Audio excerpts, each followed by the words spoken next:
Hello everyone, welcome back to my channel. और कहते हैं ना, बोल बम का नारा है, बाबा एक सहारा है। तो आज मैं और मेरी फैमिली जा रहे हैं बैद्यनाथ धाम देवघर। तो अगर आपको भी सारे प्लेसेस के बारे में जानना है और सभी जगहों का इम्पोर्टेंस और कैसे जाएं, कहाँ जाएं, क्या लेना है, अगर आपको भी जानना है तो कृपया वीडियो के एंड तक बने रहें। मैं सारे डिटेल्स बता दूंगी। तो हमारी यात्रा शुरू होती है पटना से। तो पटना से जसीडीह के लिए हमने ट्रेन लिया था, क्योंकि जसीडीह एक ऐसा स्टेशन है जिसके लिए आपको हर जगह से ट्रेन मिल जाएगी, क्योंकि ये बहुत बड़ा रेलवे स्टेशन है और ये देवघर के नज़दीक भी है। तो वहाँ से 5 से 6 किलोमीटर मंदिर है। तो हमने रिज़र्व ऑटो किया था, लेकिन आप पर हेड भी जा सकते हैं। 30 से 40 रुपये पर हेड लगता है ऑटो का। मंदिर पहुंचते ही हम पहले एक होटल लिए। होटल का जो किराया है वो 500 से 600 से स्टार्ट होता है और 1000-1200 तक है। आप जा सकते हैं, पहले प्री बुक कर सकते हैं या वहाँ जाके भी खोज सकते हैं। बहुत सारा होटल है, तो वैसा कुछ प्रॉब्लम नहीं होगा कि आपको होटल नहीं मिलेगा, क्योंकि बहुत सारा होटल है। अगर स्पेशल डेज़ में जाते हैं तो आप प्री बुक भी कर सकते हैं। तो मंदिर जाने से पहले एक मान्यता है कि शिव गंगा करके एक सरोवर है, तो वहाँ नहाकर ही हमें मंदिर जाना है। तो हम पहले शिव गंगा चलते हैं, आइए देखते हैं। तो शिव गंगा के सरोवर के बारे में कहा जाता है कि इसका जल उतना ही महत्वपूर्ण है जितना गंगा का जल होता है। कांवड़िया जब भी सुल्तानगंज से जल उठाकर देवघर पहुंचते हैं तो वो सबसे पहले शिव गंगा में स्नान कर संकल्प कराकर बाबा को जल अर्पण करने जाते हैं। तो हम तो सुल्तानगंज नहीं गए थे, तो यहाँ पे जो पंडित लोग होते हैं उनके पास गंगा जल होता है। तो हम लोग शिव गंगा में नहाकर और बाबा से, पंडित जी से जल लेके, फूल माला लेके, उसका संकल्प करा के हम ले लिए और मंदिर के गेट की तरफ पहुँचे। अभी जब हम लोग जा रहे थे तो हम लोग को लगा कि चलो भीड़ आज शायद कम होगी, बट जैसे जैसे हम लोग अंदर जाते गए फिर पता चला नहीं, आज त्रयोदशी है और आज एक बहुत महत्वपूर्ण दिन है। तो मंदिर में बहुत ही ज़्यादा भीड़ था।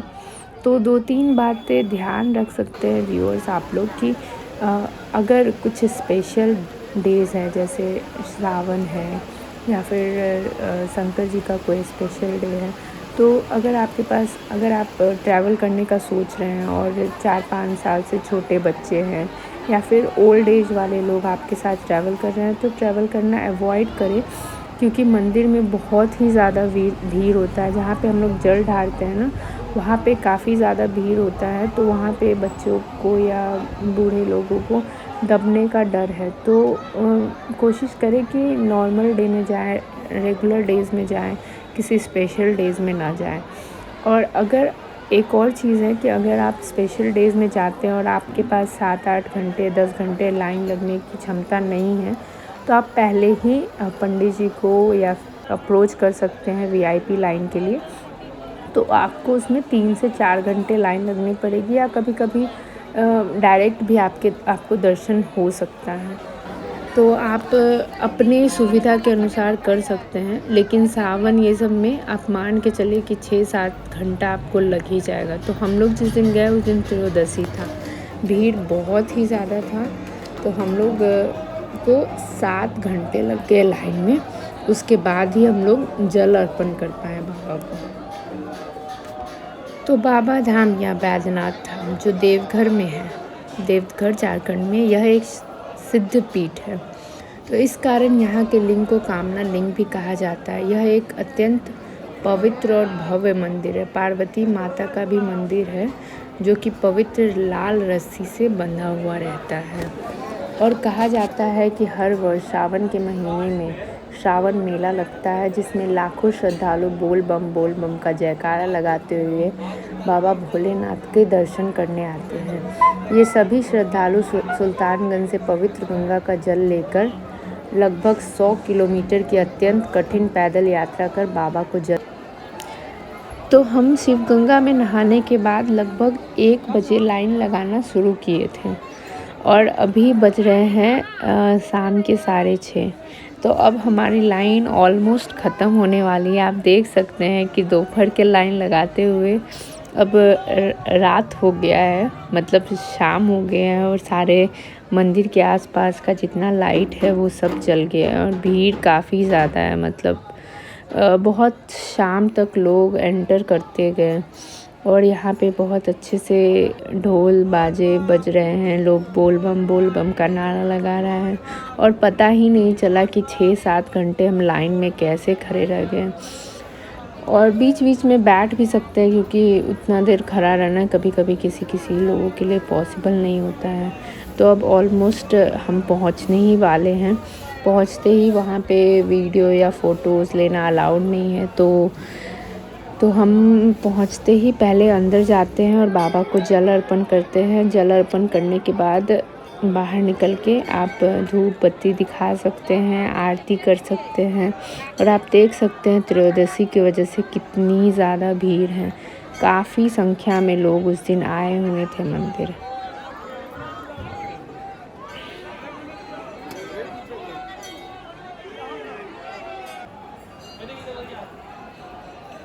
और यहाँ पे कहा जाता है कि बहुत सारी मंदिर है, जो मेन मंदिर है शंकर भगवान और पार्वती माता का जो 2 मंदिर है, उसके अलावा भी बहुत सारा मंदिर है।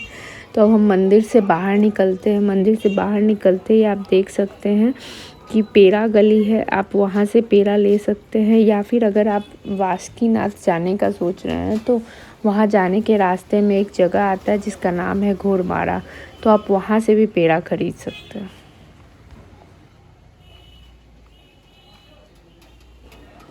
और कल रात को मंदिर से आते और थोड़ा सा सामान खरीदते ही 10-11 बजे रात हो गया था हम लोग को। तो हम लोग आते ही खाना खा के और आराम कर रहे थे होटल में। उसके बाद सुबह उठते ही, क्योंकि हमें कल बासुकीनाथ जाने का मौका नहीं मिला, तो आज सुबह हम लोग सबसे पहले बासुकीनाथ जाएंगे। तो बासुकीनाथ मंदिर को भोलेनाथ का दरबार माना जाता है। इस धाम में भी बाबा धाम मंदिर की तरह शिव और पार्वती एक दूसरे के ठीक सामने हैं।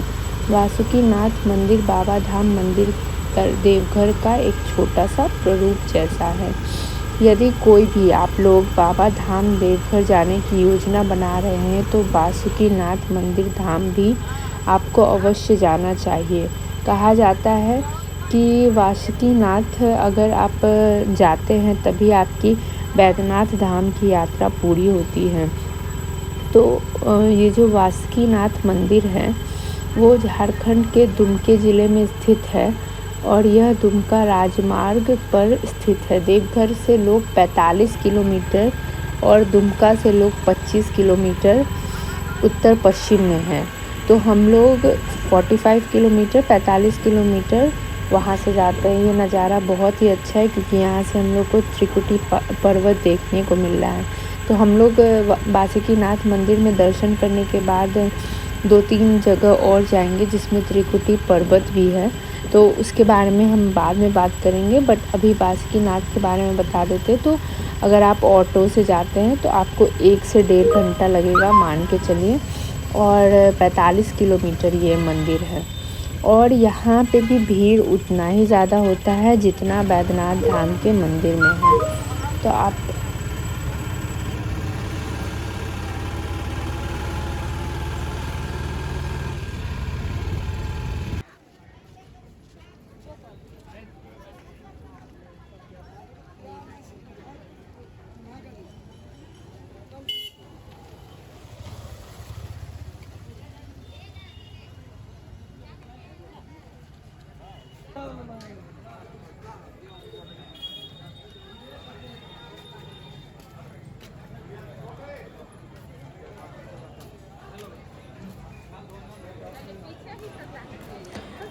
तो आप इस मंदिर परिसर में भी देख सकते हैं कि और भी देवी देवताओं के कई सारे छोटे बड़े मंदिर भी हैं।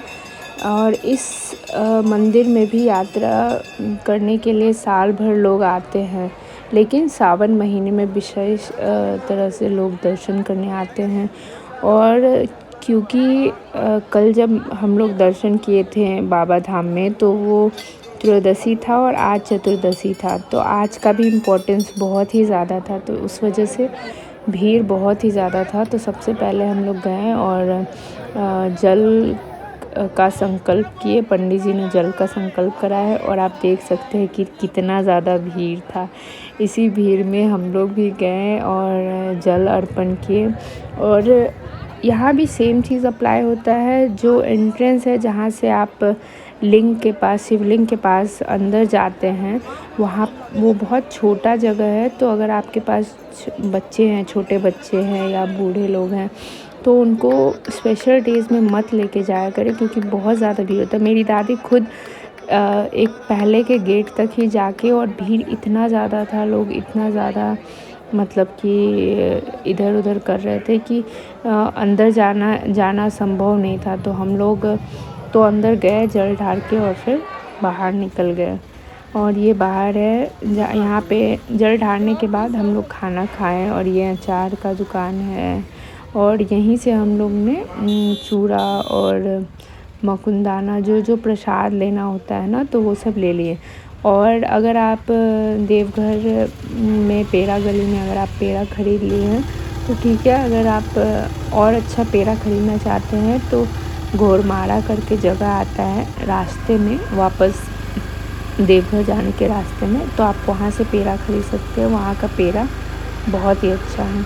तो यहाँ से हम लोग सीधा जाएंगे त्रिकुटी पर्वत। और ये नज़ारा इतना ही अच्छा है, आप देख सकते हैं जो पर्वत है और जो भी जगह है।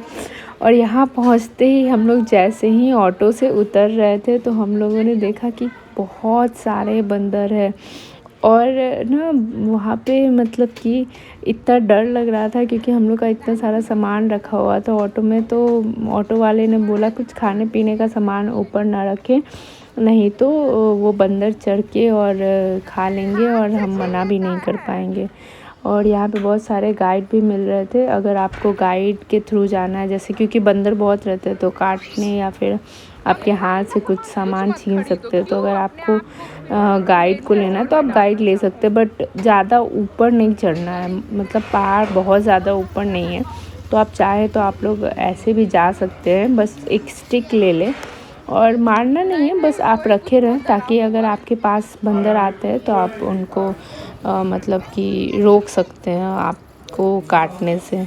और हमें तो बहुत ज़्यादा डर लग रहा था, क्योंकि कभी कभी होता है कि वो लोग मोबाइल छीन लेते हैं। तो आप अच्छे से ध्यान रखें, सतर्कता से जाएं। और अगर मतलब यहाँ पे उतना ज़्यादा भीड़ नहीं था। अगर मतलब कि अगर आप लोग को प्रॉब्लम ना हो तो आप लोग जा सकते हैं। ऊपर का नज़ारा बहुत ही अच्छा था, आप देखिए आगे।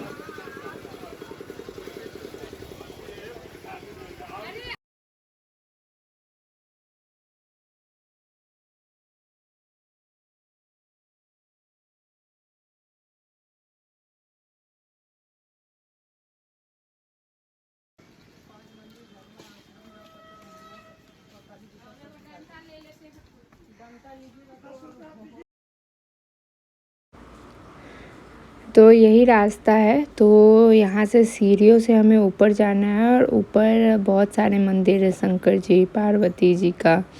और एक छोटा सा जो पहाड़ से जो जल निकलता है ना, जो वाटरफॉल का जल होता है, तो वो निकल रहा था। तो उस वजह से यहाँ पे भीड़ है, लोग पानी पी रहे थे, अपने बॉटल्स में भर रहे थे। और यहाँ पे बंदर लोग बहुत ज़्यादा। ये छोटी सी काली जी का मंदिर भी था और नज़ारा बहुत ही ज़्यादा अच्छा था, पीसफुल था। और ये हनुमान जी का एक गुफ़ा भी है, इसके अंदर आप जा सकते हैं। हनुमान जी का एक मंदिर है, यहाँ भी पूजा कर सकते हैं। तो हम लोग यहाँ पे भी गए और पूरा देख कर आए।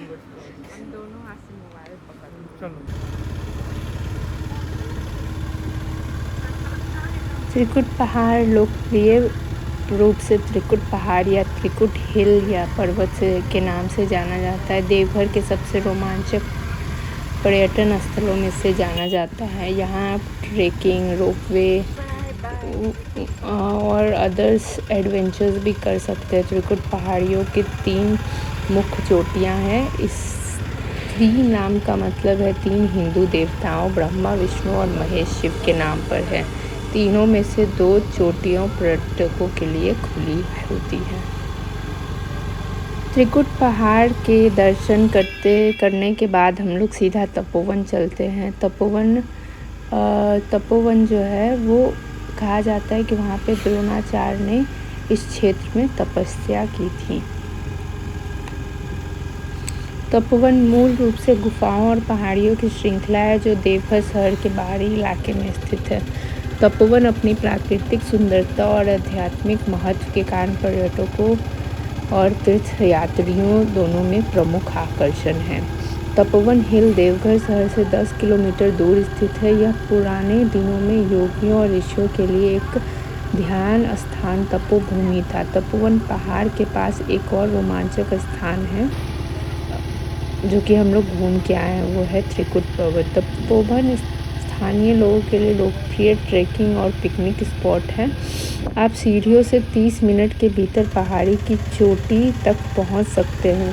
सीढ़ियों पर चढ़ते ही आपको तपोवन पर्वत पर अलग अलग ऊंचाई पर कई मंदिर और गुफाएं देखने मिलेंगी। पहाड़ी की चोटी पर आप प्राकृतिक विहंगम दृश्य देख सकते हैं। तपोवन पहाड़ी की चोटी से नीचे आते हुए आप सीढ़ियों से सड़क तक आसानी से पहुंच सकते हैं। आप गाइड की मदद भी ले सकते हैं अगर ट्रेकिंग में प्रॉब्लम हो रहा हो तो। तपोवन मंदिर के बारे में कहा जाता है कि यह एक सांस्कृतिक हिंदू धर्म ग्रंथों में पाए जाते हैं। यहाँ शिव का एक मंदिर है जिसे तपोवन महादेव मंदिर कहा जाता है। गुफाओं में से एक है। एक शिवलिंग स्थापित है और कहा जाता है कि ऋषि वाल्मीकि यहाँ तपस्या के लिए आए थे। यह भी माना जाता है कि श्री बालानंद ब्रह्मचारी ने यहाँ सिद्धि प्राप्त की थी। श्री बालानंद ब्रह्मचारी ने शिष्य श्री मोहानंद ब्रह्मचारी भी यहाँ तपस्या के लिए आए थे। और यह भी कहा जाता है कि रावण यहाँ ध्यान के लिए आए थे और जब वह तपस्या कर रहे थे तो देवताओं ने हनुमान को रावण के ध्यान को तोड़ने का निर्देश दिया। हनुमान ने पहाड़ी पर छलांग लगा दी और पहाड़ी के चट्टानों को फोड़ दिया। उस पत्थर की दरार के बीच में एक हनुमान मंदिर है। दरार के भीतर सतह पर हनुमान का एक चित्र देख सकते हैं। यह रामनवमी के अवसर पर ध्वजा चढ़ाने की अति प्राचीन परंपरा आज तक चली आ रही है। पहाड़ी के नीचे एक छोटा कुंड है जिसे सीता कुंड कहा जाता है। यह एक पवित्र जल कुंड है। कहा जाता है कि सीता यहाँ स्नान करने के लिए आती थी। पहाड़ी बहुत ही ज़्यादा ऊंचा था। हम लोग को लगा पता नहीं कैसे जा पाएंगे क्योंकि यहाँ का जो पहाड़ है वो थोड़ा सीधा है, मतलब कि जो सीढ़ी है वो स्लैंटिंग नहीं है, तो थोड़ा सा प्रॉब्लम हो रहा था। और जो हम लोग जब गए थे तो वो दोपहर का टाइम था तो गर्मी भी था। तो आप लोग अपना बॉटल या कोल्ड ड्रिंक्स जो भी आप लोग को अच्छा लगता है तो वो लेके जाएं। बट जैसे ही हम लोग ऊपर पहुंचते हैं, ऊपर का नज़ारा इतना अच्छा था, पूरा मतलब शहर का दृश्य आपको दिख सकता था। यहाँ पे बहुत सारे साइट सीइंग प्लेस है जहाँ पे आप बैठ के, अगर आप शाम के टाइम में जाते हैं जब धूप ना हो, हवा चल रही हो, तो आप वहाँ पे बैठ के देख सकते हैं सारी जगहों को। मतलब वहाँ का जो नज़ारा था, ये प्रॉपर एक साइट सीइंग प्लेस है जो जहाँ पे गाइड लोग बता रहे थे कि अगर आप शाम में आते हैं जब मौसम बहुत ही ठंडा होता है तो लोग भरे पड़े होते हैं। और यही है शंकर जी का, यही है वो जगह जहाँ पे हनुमान जी ने 2 टुकड़े किए थे पर्वत का।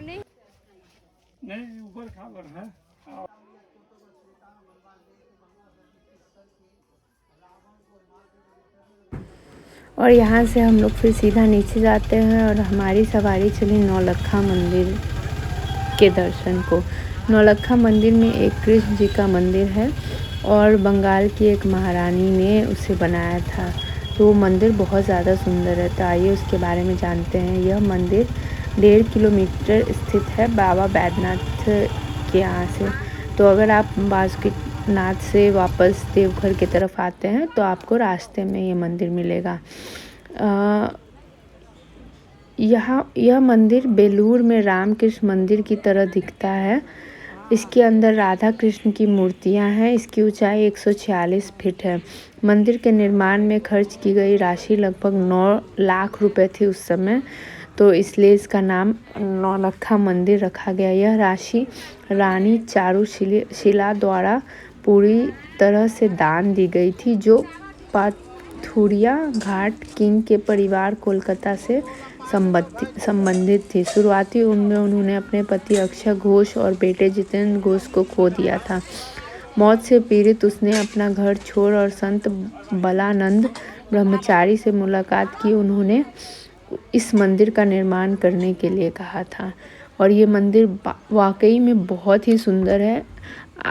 मतलब कि उस समय बनाया गया, ये कारीगरी किया हुआ है और एक एक डिटेलिंग बहुत ही अच्छा है। हम लोग इसके अंदर मंदिर में जा सकते हैं, और मंदिर के बीचों बीच एक हॉल है जिसका कलर डिज़ाइन सब बहुत ही अच्छा है।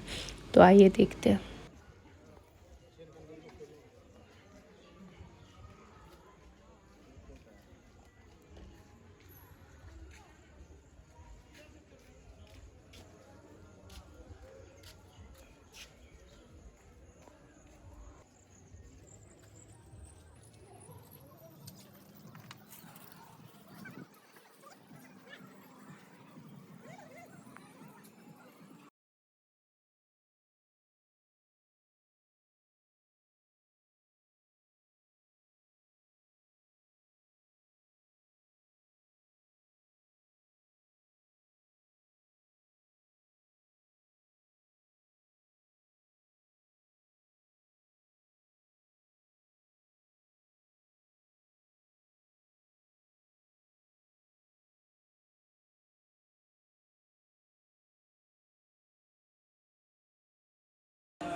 और इस नौलखी मंदिर को घूमने के बाद हम लोग वापस जसीडीह स्टेशन जाते हैं, जहाँ से हमारी ट्रेन थी। जैसे ही हम लोग ऑटो में बैठते जसीडीह स्टेशन के लिए, बहुत ज़्यादा ज़ोर ज़ोर से बारिश होते रहती है। और हमारी ट्रेन थी 5 बजे की, तो हमने वो ट्रेन लिया और वापस पटना आए। हमें बहुत ही मज़ा आया। तो अगर आप लोग भी देवघर जा रहे हैं तो मेरी सजेशन है कि आप सिर्फ मंदिर के लिए ना प्लान करें, आसपास की जो ये 3-4 जगह है वहाँ भी घूमें। बहुत ही मज़ा आने वाला है। तो एटलीस्ट 2 दिन का ट्रिप ज़रूर प्लान करें। और खाना ये सब आप लोग बीच में खा सकते हैं। बहुत सारे जगह है जहाँ पे खाना अवेलेबल है। और तो लाइक शेयर सब्सक्राइब करें और कमेंट ज़रूर करें कि आपको ये वीडियो कैसा लगा, और आप भी प्लान करें देवघर के लिए। Thank you for watching.